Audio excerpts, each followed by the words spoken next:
Hello friends, welcome back to our YouTube channel.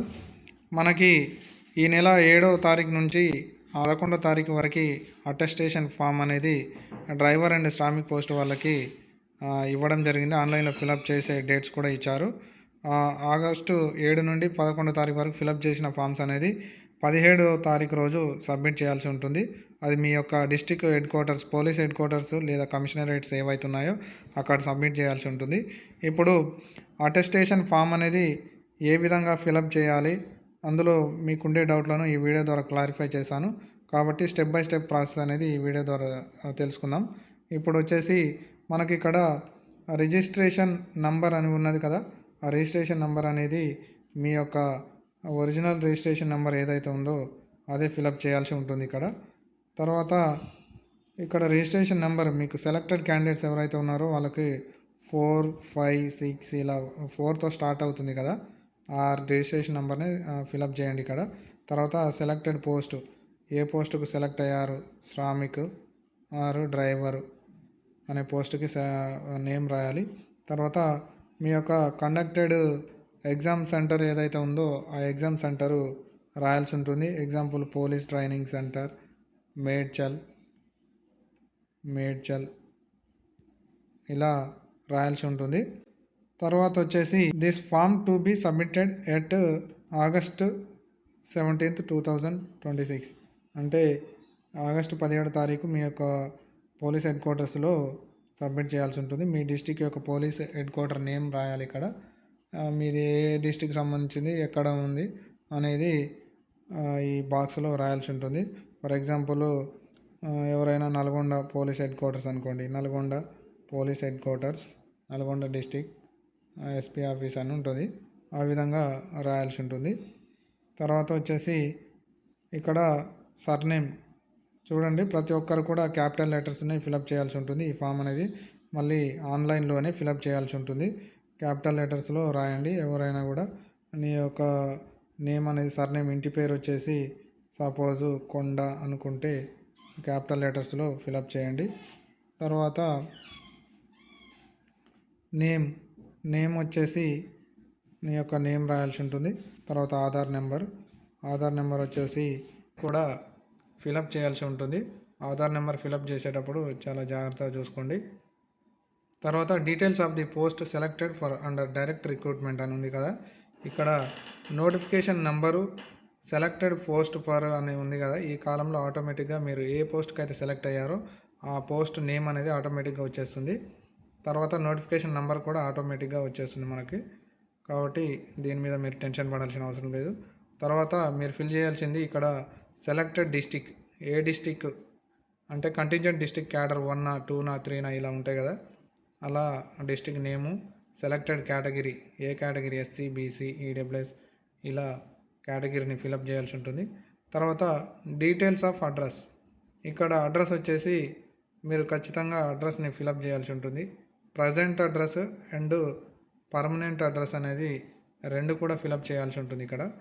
ఈ form అనేది ఎందుకంటే మీ యొక్క సెలెక్టెడ్ క్యాండిడేట్స్ ఎవరైతే ఉన్నారో వారిని ఎంక్వైరీ చేయడానికి ఎస్బీ ఎంక్వైరీ వాళ్ళు వచ్చినప్పుడు మీ యొక్క కరెక్ట్ అడ్రస్ ఉన్న అడ్రస్కి మాత్రమే వాళ్ళు వస్తారండి. కాబట్టి మీరు present address plus permanent address అనేది కరెక్ట్గా ఇవ్వండి. ఎస్బీ ఎంక్వైరీ వాళ్ళకి కన్ఫ్యూజ్ కాకుండా ఉంటుంది. మీకు ఇది అనేది ప్లస్గా ఉండడం వలన మీకే మంచిది. కాబట్టి అడ్రస్ ఫిలప్ చేసేటప్పుడు మంచి present address plus permanent address అనేది కరెక్ట్గా ఇవ్వండి. తర్వాత వచ్చేసి స్ట్రీటు, విలేజ్ నేము, mandal, district, state, pin code number అనేది ఉంటుంది. ఇక్కడ వచ్చేసి చూడండి, పేజ్ ఎండింగ్లో మనకు సిగ్నేచర్ క్యాండిడేట్ అని ఉంది. ఇలా ఎవ్రీ పేజ్ ఎండింగ్కి సిగ్నేచర్ క్యాండిడేట్ అని ఉంటుంది. ఆ క్యాండిడేట్ యొక్క సిగ్నేచర్ సైన్ చేసి ప్రింట్ తీసుకోవాల్సి ఉంటుంది. ఇది మాత్రం పక్క మర్చిపోకుండా ఉండాలి ఎవరైనా. తర్వాత వచ్చేసి ఇక్కడ కాంటాక్ట్ ఫోన్ నెంబర్స్, మీ మొబైల్ నెంబర్ ఇవ్వండి. తర్వాత ఈమెయిల్ ఐడి ఇవ్వండి. తర్వాత వచ్చేసి ఆల్టర్నేట్ మొబైల్ నెంబర్ ఉంటే కూడా ఆల్టర్నేట్ మొబైల్ నెంబర్ ఇవ్వండి. తర్వాత if originally a resident of Pakistan the address in the అంటే ఇక్కడ మీరు నో అని పెట్టేసేయండి. తర్వాత particulars of places where you have resided during the preceding 5 years from the date of filling up of attestation form. చూడండి friends, ఇక్కడ చాలామంది అడిగే డౌటు ఇక్కడ ఉన్నది ఈ థర్డ్ కాలంది. కాబట్టి ఈ థర్డ్ కాలంని చూడండి ఒకసారి. చాలామంది అడిగే డౌటు ఇదే. నన్ను చాలామంది ఈ డౌట్ అడిగారు. అన్న మేము ఇప్పుడు 5 ఇయర్స్ నుంచి నేను వేరే ప్లేస్లో ఉంటున్నాను, మా ఇంటి దగ్గర ఉండట్లేను, ఇది ఏమని ఫిల్ చేయాలని అడగడం జరుగుతుంది. మీరు ప్రజెంట్ అడ్రస్ ఇస్తే ప్రజెంట్ అడ్రస్కి మీరు అక్కడే ఉండే విధంగా ఉంటే మాత్రమే 5 ఇయర్స్ మీరు ఎక్కడ ఉన్నారో ఇప్పుడు కూడా అక్కడ ఉండే విధంగా ఉంటే ప్రజెంట్ అడ్రస్ అనేది ఇవ్వండి. ఎందుకంటే మీకు ఎస్బీఐ ఎంక్వైరీ వాళ్ళు అక్కడికే వస్తారు. లేదు అనుకుంటే మీ యొక్క విలేజ్ నేమ్ ఇవ్వండి, అక్కడికైనా వస్తారు. కాబట్టి ఇక్కడ 5 కాలమ్స్ ఇచ్చారు. 5 కాలమ్స్ ఇయర్ వైజ్గా ఉంటుంది. ఏ ఇయర్లో ఎక్కడ ఉన్నారనేది ఆటోమేటిక్గా అక్కడ ఇయర్స్ కాలంలో మెన్షన్ చేస్తుంది. ఆ ఇయర్లో 2022, 2021, 21 to 22 ఈ విధంగా ఇయర్ వైజ్గా ఎక్కడ ఉన్నారనేది మిమ్మల్ని అడుగుతుంది. అక్కడ ఆ ఇయర్లో ఎక్కడ ఉన్నారనేది ఆ అడ్రస్ అనేది ఇవ్వాల్సి ఉంటుంది. కాబట్టి జాగ్రత్తగా చూసుకోండి. తర్వాత వచ్చేసి next father details, name in full with LIS అని ఉంది కదా, ఇక్కడ ఫాదర్ నేమ్ రాయాల్సి ఉంటుంది, ప్రొఫెషన్ రాయాల్సి ఉంటుంది, అంటే ఫార్మరా, గవర్నమెంట్ ఎంప్లాయా ఇలా. తర్వాత డిసిగ్నేషన్ అనేది అఫీషియల్ అడ్రస్ అనేది ఉంటుంది, అఫీషియల్ అడ్రస్ కూడా ఫిలప్ చేయాల్సి ఉంటుంది. తర్వాత వచ్చేసి మీకు ఇఫ్ ఇన్ సర్వీస్ అయితే సర్వీస్ అని పెట్టండి, లేదంటే నో అని పెట్టండి. నెక్స్ట్ వచ్చేసి ఇక్కడ సిగ్నేచర్ ఆఫ్ ది క్యాండిడేట్, మళ్ళీ పేజ్ ఎండింగ్ వచ్చేసింది కాబట్టి సిగ్నేచర్ ఆఫ్ ది క్యాండిడేట్ ఇక్కడ సిగ్నేచర్ చేయాలి. తర్వాత ప్రజెంట్ పోస్టల్ అడ్రస్, మీ యొక్క present house number, city name, street, district, state, pin code ఇవన్నీ కూడా ఇవ్వాల్సి ఉంటుంది. పర్మనెంట్ అడ్రస్ కూడా సేమ్ అయితే సేమ్ అని రాయండి, లేకపోతే మీ విలేజ్ నేము ప్లస్ మీరు ప్రజెంట్ ఎక్కడ ఉంటున్నారో ఆ అడ్రస్ రాయొచ్చు. తర్వాత నేషనాలిటీ, ఫాదరు, మదరు, వైఫ్, పెళ్ళైతే పెళ్ళైన వాళ్ళ వైఫ్ పేరు రాయాల్సి ఉంటుంది. తర్వాత place of birth of wife, ఒకవేళ మ్యారేజ్ అయిన వాళ్ళకి ఇది వర్తిస్తుంది. తర్వాత 6th కాలం చూడండి, date of birth of the applicant యొక్క డేట్ ఆఫ్ బర్త్ ఇక్కడ ఎంటర్ చేయాల్సి ఉంటుంది. ప్రజెంట్ ఏజ్ అనేది మీకు ఇయర్స్లో అడిగితే ఇయర్స్లో ఇవ్వండి, లేదా మంత్లో అడిగితే మంత్ వైజ్గా ఇవ్వండి. అక్కడ ఆటోమేటిక్గా కాలంలో చూపిస్తుంది ఆన్లైన్లో. ఇది ఆఫ్లైన్ ఫామ్ కాబట్టి మీకు అది అర్థం కావడం సరికాదు. తర్వాత ఏజ్ అనేది ఎస్ఎస్సి మెట్రికులేషన్ ప్రకారం ఎంత ఉంటుంది అనేది ఇక్కడ ఇవ్వాల్సి ఉంటుంది. తర్వాత place of birth, district, state రాయాల్సి ఉంటుంది. తర్వాత district and state to which you belong, ఏ డిస్ట్రిక్ట్ చెందావు, ఏ స్టేట్కి చెందావు అనేది ఇక్కడ రాయాల్సి ఉంటుంది. తర్వాత రిలీజియన్ హిందూ, ముస్లిం, క్రిస్టియన్ ఇలా మైనారిటీ వాళ్ళకి సంబంధించి ఇలా రాయాల్సి ఉంటుంది. Are you a member of scheduled caste అయితే ఎస్సీ ఎస్టీ వాళ్ళు ఉంటారు కదా, వాళ్ళైతే ఇక్కడ ఎస్సీ ఎస్టీ అని రాయండి, కానీ వాళ్ళు నో అని పెట్టండి. తర్వాత education qualification showing places of education with years in schools and colleges since 7th class. ఇక్కడ చూడండి, మీ యొక్క ఎడ్యుకేషన్ డీటెయిల్స్ 1st నుండి 7th వరకు ఎక్కడ చదువుకున్నారు అనేది ఇక్కడ ఇవ్వాల్సి ఉంటుంది. Please enclose certified copies of study certificates and indicate whether study is regular or distance. Regular చదివారా, డిస్టెన్స్లో చదివారా అనేది అడుగుతుంది. మీరు రెగ్యులర్ అయితే రెగ్యులర్ అని పెట్టండి. ఇక్కడ ఆల్రెడీ కింద కాలంలో ఉంటుంది. ఇక్కడ మళ్ళీ సిగ్నేచర్ ఆఫ్ ది క్యాండిడేట్ అనే పేజ్ ఎండింగ్లో ఇవ్వడం జరిగింది. తర్వాత ఇక్కడ కాలమ్స్లో ఇచ్చారు. 7th క్లాస్ ఎక్కడ చదివారు, 7th క్లాస్ మండల్, డిస్టిక్ అనేది ఇవ్వడం జరిగింది. తర్వాత ఎస్ఎస్సి, తర్వాత ఇంటర్మీడియట్ ఆర్ డిప్లొమా, తర్వాత గ్రాడ్యుయేషన్ ఈ విధంగా ఇవ్వడం జరిగింది. తర్వాత మీకు date of entering, mention the month and year, date of living ఇవన్నీ కూడా ఇవ్వడం జరిగింది. ఇక్కడ ఈ కాలంలో ఫిల్ చేయాల్సి ఉంటుంది మీరు. Date of living, examination passed with registration number, ఎప్పుడు పాస్ అయ్యారు, 7th క్లాస్, ఎస్ఎస్సి, ఇంటర్ అనేది డీటెయిల్స్ ఫిలప్ చేయాల్సి ఉంటుంది. ఇక నెక్స్ట్ వచ్చేసి ఇక్కడ 10వ కాలం చాలా ఇంపార్టెంట్ అండి. కొంతమంది దీని మీద కూడా డౌట్ అడిగారు.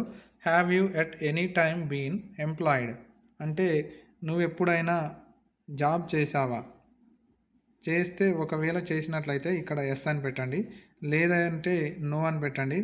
ఒకవేళ మీరు గవర్నమెంట్ ఎంప్లాయీ అయినా కూడా ఎస్ అని పెట్టండి. ఒకవేళ ఎస్ అని పెడితే తర్వాత నెక్స్ట్ కాలంలో ఏ కంపెనీలో పనిచేసావు అనేది అడుగుతుంది. కంపెనీ నేమ్ రాయాల్సి ఉంటుంది. తర్వాత లేకపోతే అడగకపోతే నెక్స్ట్ ఫర్దర్ కాలం ఇవ్వకపోతే ఓన్లీ ఎస్ అని పెట్టేసేయండి. తర్వాత గవర్నమెంట్ ఎంప్లాయీ అయితే ఎస్ అని పెట్టండి, లేదంటే నో అని పెట్టండి. ఏ జాబ్ చేయని వాళ్ళు నో అని పెట్టేసేయండి. నెక్స్ట్ 11వ కాలం వచ్చేసి మనకు weather your ever involved in a criminal case, any criminal complaint made against your name figured in any FIR at any time. అంటే మీరు ఇంతకుముందుకు ఏదైనా క్రిమినల్ కేసులో ఉన్నట్టయితే ఎఫ్ఐఆర్ ఏమైనా ఉన్నదా అని అర్థం దీనికి. కాబట్టి ఫిల్లింగ్ చేసేటప్పుడు ఈ ఎఫ్ఐఆర్ ఏమైనా క్రిమినల్ కేసులు ఉన్న వాళ్ళైతే ఎస్ అని పెట్టండి, లేని వాళ్ళైతే నో అని మాత్రమే పెట్టండి. ఎస్ అని పెడితే మీకు స్టేషన్లో దీని మీద ఎంక్వైరీ కూడా జరుగుతుంది. ఎటువంటి ప్రాబ్లం అనేది ఉండదు. ఎవరు కూడా టెన్షన్గా తీసుకోకండి. తర్వాత వచ్చేసి signature of the candidate ending పేజ్లో. తర్వాత names and complete address of 2 responsible persons of your locality. అంటే మీకు విట్నెస్గా ఒక 2 సంతకాలు అనేది వాళ్ళ యొక్క డీటెయిల్స్ ఇక్కడ ఫిలప్ చేయాల్సి ఉంటుంది. వాళ్ళ నేము, వాళ్ళ యొక్క Aadhaar card number, last name, street, village name, ఇవన్నీ కూడా ఇక్కడ ఫిలప్ చేయాల్సి ఉంటుంది. తర్వాత వచ్చేసి have you ever been member worker of any political party or communal organisation. ఎప్పుడైనా మీరు పొలిటికల్ పార్టీలో పనిచేసారా అని అడుగుతుంది. కాబట్టి మనం స్టూడెంట్స్ కాబట్టి ఎవరు కూడా అందులో ఎవరు ఇన్వాల్వ్ అయ్యి ఉండరు మేబీ. కాబట్టి అందరూ నో అని పెట్టేసేయండి. తర్వాత నో అని పెట్టిన తర్వాత నెక్స్ట్ ఇక్కడ నోట్ ఇచ్చారు చూడండి, ఇది చాలా ఇంపార్టెంట్. చూడండి ఫ్రెండ్స్, ఇక్కడ మనకు నోట్ ఇవ్వడం జరిగింది. ఈ నోట్ అనేది candidate has to submit attestation form and all relevant copies of certificates in 3 sets. ఈ సెట్ని ఫిలప్ చేసిన తర్వాత మీరు 3 కాపీలు విత్ రిలవెంట్ డాక్యుమెంట్స్తో సహా ఫిలప్ చేయాల్సి ఉంటుంది. అంటే మీరు అప్లికేషన్ ఫామ్ రిజిస్ట్రేషన్ చేసుకున్నప్పుడు మీ యొక్క ఎలిజిబిలిటీ ఏదైతే ఉందో దానికి సంబంధించిన సర్టిఫికేట్స్ అన్నీ కూడా దీంతో పాటు జత చేయాల్సి ఉంటుంది. కాబట్టి ప్రతి ఒక్కరూ SSC certificate, study conduct, caste, income, తర్వాత ఇంటర్, డిగ్రీ, వీటి స్టడీ కండక్ట్స్, బోనఫైడ్ అన్నీ కూడా మీరు ఖచ్చితంగా దీనికి జత చేయాల్సి ఉంటుంది. రిలవెంట్ కాపీస్ అంటే అవే. తర్వాత ఈ ప్రింట్ 3 కాపీస్ తీసుకొని జత చేయండి. ఒకవేళ అవి మీ అంట తీసుకొని వెళ్తే మీకే మంచిది. తర్వాత ఇక్కడ సిగ్నేచర్ ఆఫ్ ది క్యాండిడేట్ అనే ఉంది. ప్రతి పేజీలో కూడా మీరు సిగ్నేచర్ చేయాల్సి ఉంటుంది. తర్వాత next declaration should be signed by the candidate. ఇక్కడ మీరు డిక్లేర్ చేయాల్సి ఉంటుంది, డిక్లరేషన్ అనేది ఇవ్వాల్సి ఉంటుంది. ఇక్కడ మీ సిగ్నేచర్ ఆఫ్ ది క్యాండిడేట్ అని ఉంది. తర్వాత లాస్ట్కి వచ్చేసి మీకు ఇక gazetted sign, the most important point అండి ఇది. సర్టిఫికేట్ని ఖచ్చితంగా గెజిటెడ్ ఆఫీసర్ తోటి మీరు సర్టిఫై చేయించాల్సి ఉంటుంది. ఎందుకంటే మీరు ఇచ్చిన డీటెయిల్స్ అన్నీ కూడా వాస్తవమే అని ఒక గెజిటెడ్ ఆఫీసర్ తోటి సైన్ చేసి విత్ సీల్తో పాటు సైన్ చేయించాలి. సీల్ వేయించుకొని సబ్మిట్ చేయాల్సి ఉంటుంది. తర్వాత లాస్ట్కి వచ్చేసి latest colour passport size photo ఇక్కడ ఒకటి, ప్లస్ ఫస్ట్ పేజీలో కూడా రైట్ సైడ్ టాప్ కార్నర్లో మనకు ఫోటో పేజ్ చేయమని అడిగారు, అక్కడ ఒక ఫోటో పేజ్ చేయాల్సి ఉంటుంది. ఇక ఇక్కడ ఎండింగ్లో వచ్చేసి మళ్ళీ సిగ్నేచర్ చేయాల్సి ఉంటుంది, క్యాండిడేట్ సిగ్నేచర్. కాబట్టి ఎవ్రీ పేజీలో కూడా క్యాండిడేట్ సిగ్నేచర్ అనేది చేయాలండి. కాబట్టి ఎవరు మర్చిపోకుండా ప్రతి ఒక్కరూ ఈ విధంగా అటెస్టేషన్ ఫామ్ అనేది ఫిల్ చేయండి. ఏదైనా డౌట్ ఉంటే మనకు కామెంట్ రూపంలో తెలియజేయండి. Thank you.